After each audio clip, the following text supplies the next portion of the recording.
o enfrentamento em várias frentes, né, Carol? É a vacinação, é o aumento da capacidade em relação aos leitos de UTI, leitos de enfermaria. Daqui a pouco a gente vai atualizar esses números também de Mogi, dos hospitais estaduais. Também toda a questão do distanciamento, né, que precisa ser respeitado, a máscara também, o uso nas ruas, quando a gente sair de casa especialmente.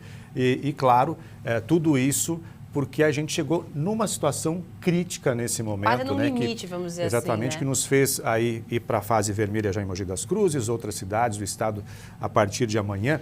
E a gente então quer fazer uma reflexão, entender por que nós chegamos nesse ponto mais crítico. Então agora a gente vai conversar ao vivo com o doutor Renato Grimbal, ele é infectologista. Muito bem-vindo, boa tarde. Nos ouve bem, doutor? Boa tarde, doutor. Boa tarde, tudo bom? Doutor, essa situação bastante crítica que nós estamos passando vale também como um alerta e uma reflexão. Como que nós chegamos até aqui? Por que chegamos nessa situação? O senhor, que é infectologista, que certamente tem contato com a situação mais grave que nós estamos passando nesse momento no dia a dia, o que o senhor tem a dizer sobre isso? Em primeiro lugar, nós não chegaremos ao caos. Eu posso dizer que nós já chegamos ao caos. Porque tanto na rede pública quanto no privado, a gente já tem falta de leitos, nós temos falta de medicações, nós temos pessoas precisando de oxigênio, não tem leito mais de oxigênio, é um cenário de caos. Isso é um reflexo, em primeiro lugar, e sem menor dúvida, da falta de planejamento que as autoridades nesse país tiveram. Essa segunda onda foi alertada, houve tempo de preparo de leitos, houve tempo de preparo para ter oxigênio, houve tempo de comprar vacina, e o país ficou negando a epidemia e ficou comprando terapias ineficazes, sabidamente ineficazes, que a Sociedade Brasileira de Infectologia não recomendava e não priorizou aquilo que a gente sabia que ia acontecer. Essa é a primeira causa, mas isso, na verdade, é uma tempestade perfeita, que além disso, que é o fator principal, nós temos também uma cepa variante, que aumenta um pouco o número de casos, mas aumenta a gravidade dos casos, e nós temos um comportamento das pessoas que se cansaram. O brasileiro foi um pouco individualista nesse final de ano, ele priorizou suas festas de Natal, de Ano Novo, suas férias, o Carnaval, passou a desrespeitar as recomendações que haviam de distanciamento social, e isso contribuiu para que tivéssemos esse cenário que estamos colhendo os frutos nesse mês de março. E aí, doutor, dá para a gente dizer que, por exemplo, a gente entrando na fase vermelha agora, né? A previsão é que a gente permaneça nela por pelo menos quase 2 semanas, 14 dias.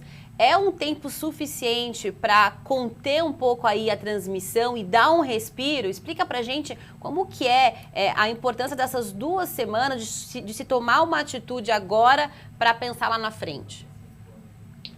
Se a população aderir, se houver estímulo por parte das autoridades para que as pessoas façam sua parte, o que vai acontecer? Nós vamos começar a partir desse sábado, já deveríamos ter feito isso antes, mas a partir desse sábado, havendo maior distanciamento entre as pessoas, nós teremos menos contaminações.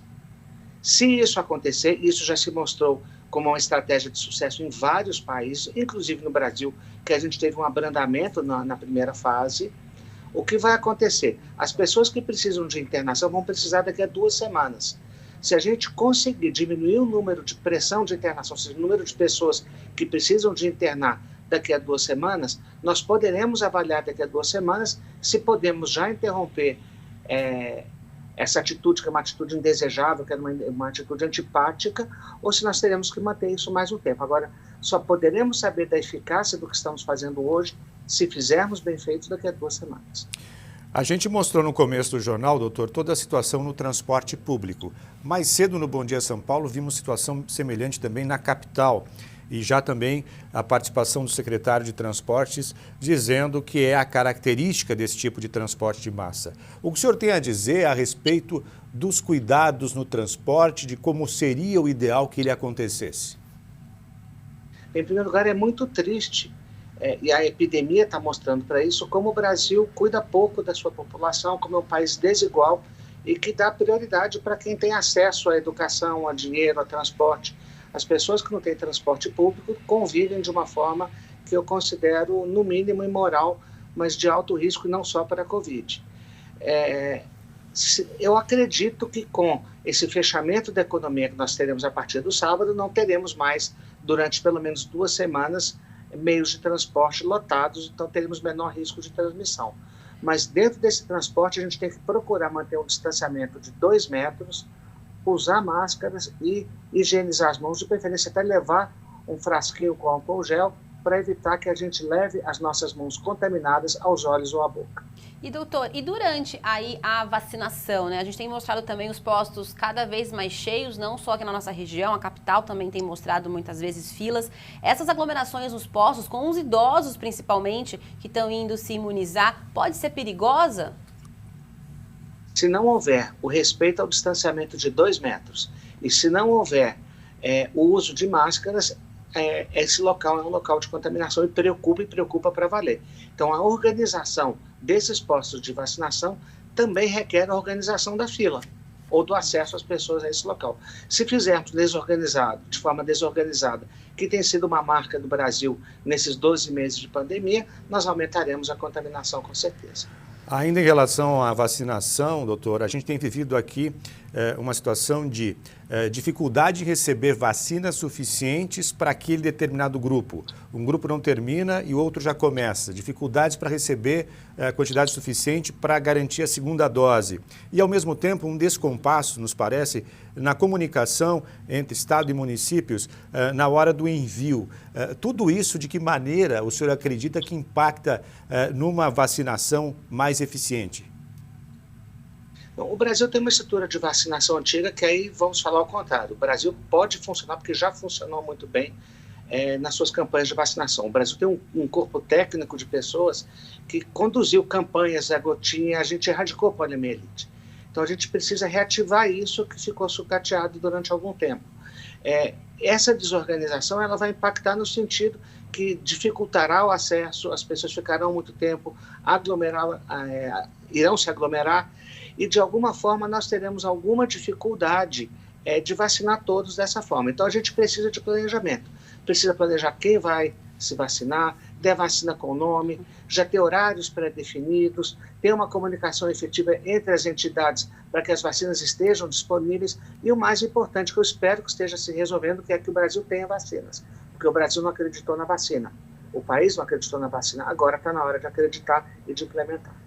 E aí, doutor, acima de tudo, né, claro, a gente vem falando que os governos, né, tanto municipais, estaduais, até federais, precisam se organizar melhor nesse enfrentamento, mas a consciência da população, né, as pessoas entenderem que nós também somos fundamentais nesse combate, a gente pode dizer que é talvez uma das partes mais principais, assim, porque muita gente, mesmo quem já tomou vacina, quem já pegou a doença, ela pode ainda adoecer de novo, e mais que isso, se não vai se prejudicar, vai prejudicar o próximo, né?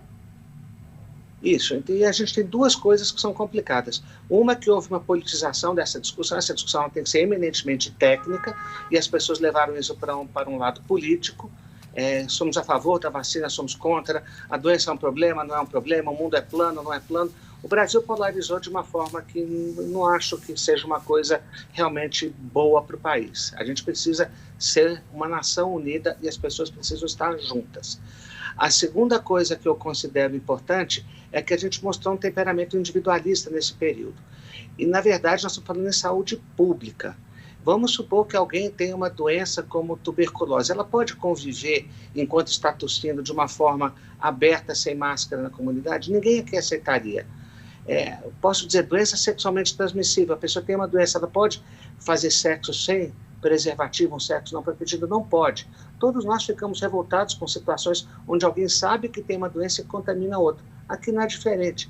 Se eu tenho risco de Covid, uma pessoa assintomática pode transmitir Covid, então a gente tem que ter cuidado. Eu posso acreditar ou não acreditar, posso concordar ou discordar, mas nós temos que agir de uma forma só. E isso, lamentavelmente, essa nação perdeu. Estamos divididos. Muito obrigado pela sua participação, pelos seus alertas aqui no Diário TV. Uma boa tarde ao senhor. Boa tarde, doutor. Boa tarde.